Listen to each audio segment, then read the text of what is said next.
A new court ruling limits the way for CoreCivic to open an ICE detention facility in Leavenworth. In KCHB 41's Leavenworth County reporter Rachel Henderson has followed this story for months now and breaks down this ruling.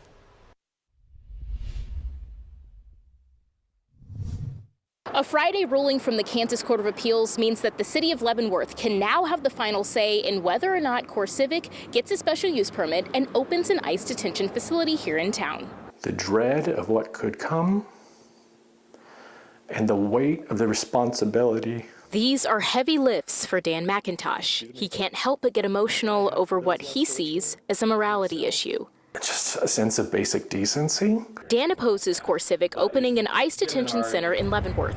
After a Kansas Court of Appeals ruling Friday, the private prison companies still can't open without a special use permit. But for Dan, it feels minorly celebratory, but still very concerned. That's because the process isn't over. CoreCivic is still going through the city's permitting process and has made it to the final step.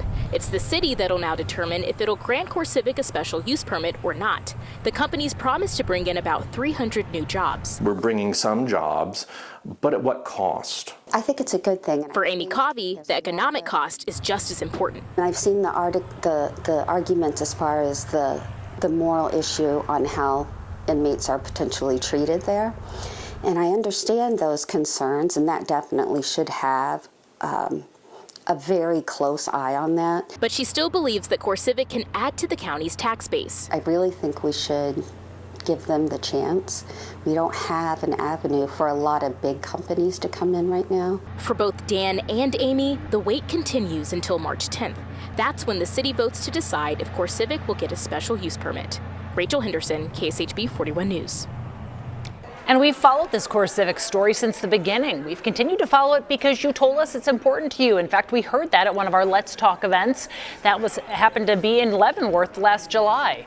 At Let's Talk events, that's where we come to your community so we can hear directly from you and learn about the stories that matter to you.